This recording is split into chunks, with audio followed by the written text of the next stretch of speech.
Welcome to What? Longs. This is the official Week 8 recap, where we reveal the answers to Season 1 questions from question 46 through question 52. Are you ready to join the 7% club? Then let's see how many you got right.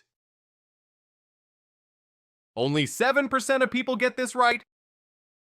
Which lake is the deepest on Earth? Is it A, Lake Tanganyika, B, Lake Vostok, C, Lake Baikal, or D, Lake Superior? Comment your answer below.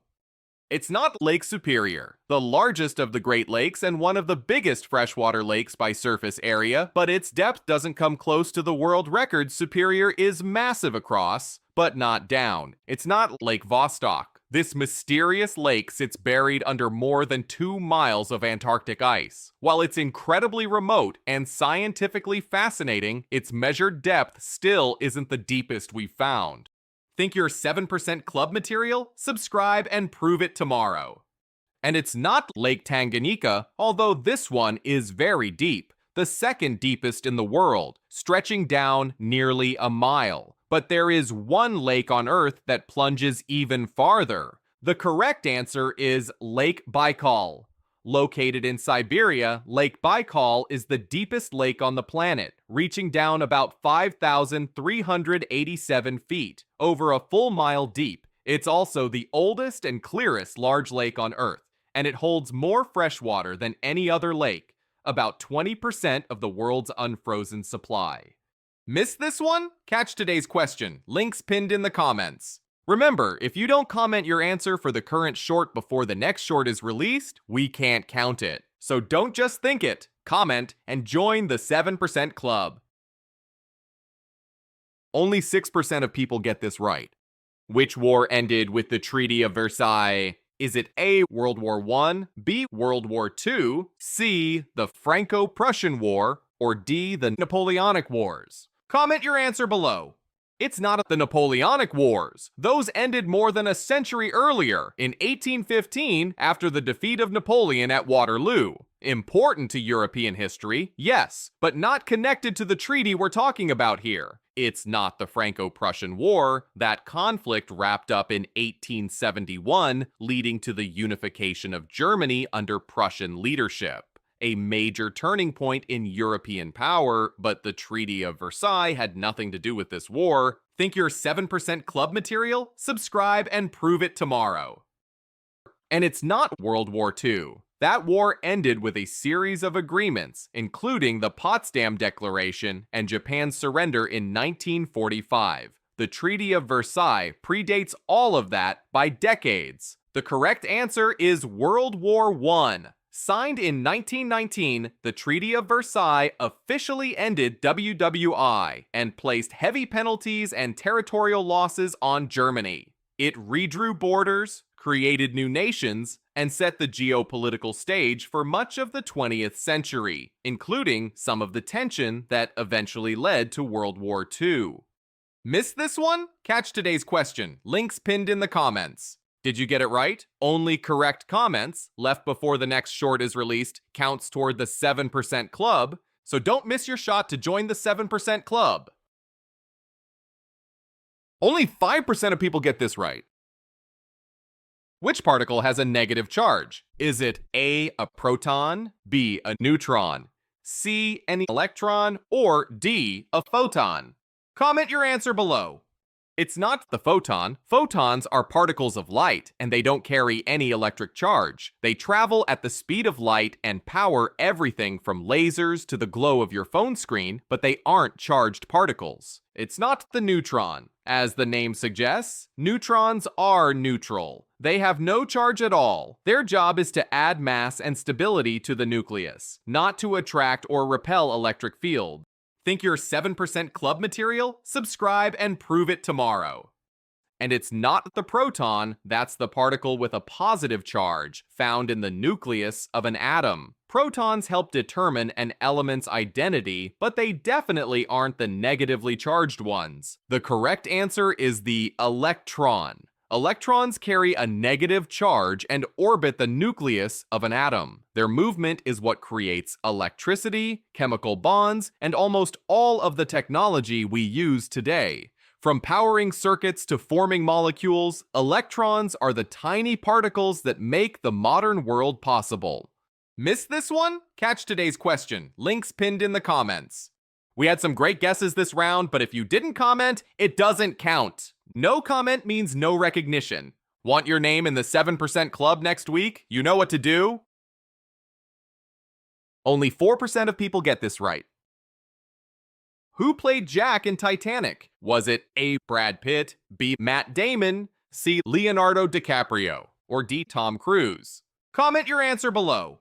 It's not Brad Pitt, although he was a major 90s heartthrob and starred in huge films like Seven and Legends of the Fall. He wasn't the one who brought Jack Dawson to life on the Titanic. His career was booming at the time, but this iconic role wasn't his. It's not Tom Cruise. He dominated the 90s box office with movies like Jerry Maguire and Mission Impossible. But he wasn't attached to Titanic, and the role of Jack wasn't written with him in mind. His action-heavy persona didn't match the film's romantic tone.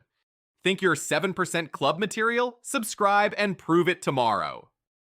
And it's not Matt Damon. He was just breaking into stardom around that time with Good Will Hunting. While Damon became one of Hollywood's biggest names, Titanic wasn't part of his early career. The correct answer is Leonardo DiCaprio. His portrayal of Jack Dawson turned him into a global superstar and helped Titanic become one of the highest-grossing movies ever made. His chemistry with Kate Winslet, the charisma of the character, and the film's emotional impact made this one of the most memorable roles of the 90s, and cemented DiCaprio as a Hollywood legend. Missed this one? Catch today's question. Links pinned in the comments. Remember, if you don't comment your answer for the current short before the next short is released, we can't count it. So don't just think it, comment, and join the 7% club. Only 3% of people get this right. Who was the first woman to run a marathon officially? Was it A. Paula Radcliffe, B. Greta Waitz, C. Catherine Switzer, or D. Joan Benoit? Comment your answer below. It's not Joan Benoit, although she made history by winning the first ever women's Olympic marathon in 1984. Long before that moment, there was a landmark race that opened the door for women to participate officially. It's not Paula Radcliffe. She's one of the greatest marathon runners of all time and the former world record holder, but her career came decades after the first woman officially completed a marathon. She dominated the 2000s, not the early days of women's distance running. Think you're 7% club material? Subscribe and prove it tomorrow. And it's not Greta Waitz, the legendary Norwegian runner who won the New York City Marathon 9 times. More than anyone in history, she helped popularize women's long-distance running, but she wasn't the first to do it officially. The correct answer is Catherine Switzer. In 1967, she became the first woman to officially run the Boston Marathon, entering under the name KV Switzer. During the race, an official even tried to physically stop her, but she pushed forward and finished, making history and opening the path for women's participation in distance running worldwide. Missed this one? Catch today's question. Links pinned in the comments.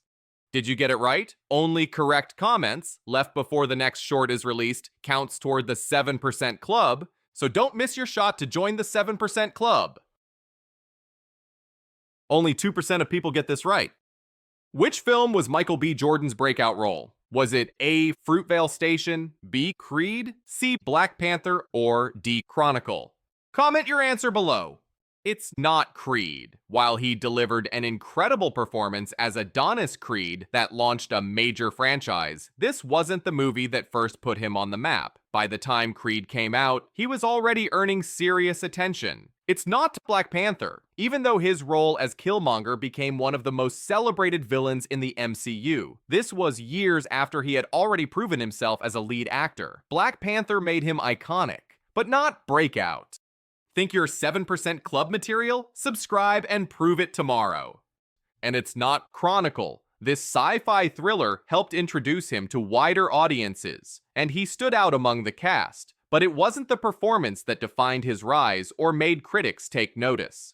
The correct answer is Fruitvale Station. Released in 2013, it was Michael B. Jordan's first major lead role, a powerful, emotional performance based on the true story of Oscar Grant. His acting received widespread critical acclaim, earning him breakthrough nominations and instantly marking him as one of Hollywood's rising stars. This film is where everything changed for him. Missed this one? Catch today's question. Links pinned in the comments. We had some great guesses this round, but if you didn't comment, it doesn't count. No comment means no recognition. Want your name in the 7% club next week? You know what to do? Only 1% of people get this right. What is the only mammal that cannot jump? Is it A, hippopotamus, B, an elephant, C, a rhinoceros, or D, a giraffe? Comment your answer below. It's not the giraffe. Despite their long legs and towering height, giraffes can jump if they really need to, though they rarely do. Their unusual build makes it look impossible, but they have the ability. They just prefer walking or running. It's not the rhinoceros. Rhinos are massive and bulky, but they're surprisingly athletic. They can charge, pivot quickly, and even lift all 4 legs off the ground during a sprint. They may look heavy, but jumping isn't completely off the table for them. Think you're 7% club material? Subscribe and prove it tomorrow. And it's not the hippopotamus. Hippos spend most of their time in water and are incredibly dangerous on land. While they don't jump often and can't leap high, they can lift their body enough for a brief hop when running, so they're not the true answer. The correct answer is the elephant. Elephants are the only mammal that cannot jump, not even a little. Their massive weight and limb structure make leaving the ground impossible. They can run, charge, and sway with huge force, but all 4 feet never leave the ground at once. Their size gives them strength, but not lift. Missed this one? Catch today's question. Links pinned in the comments. Remember, if you don't comment your answer for the current short before the next short is released, we can't count it. So don't just think it, comment, and join the 7% Club. Let's give a round of applause to our Season 1 7% Club members. Let's also give a round of applause to our Season 1 7% Club Early Bird members. Finally, let's give a round of applause to our Season 1 7% Club Streakers members. And that's it for Week 9. How many did you get right out of these 7 daily Week 9 questions? Drop your score in the comments. Did you join our 7% Club, 7% Club Early Birds, or 7% Club Streakers? Don't forget, new quizzes drop daily on What shorts, and we'll be back next Monday with answers, fun facts, and more shoutouts to new 7% Club members for Week 10 here on What Longs. Subscribe so you don't miss it. Take care, and don't get too mad at our quizzes for stumping you.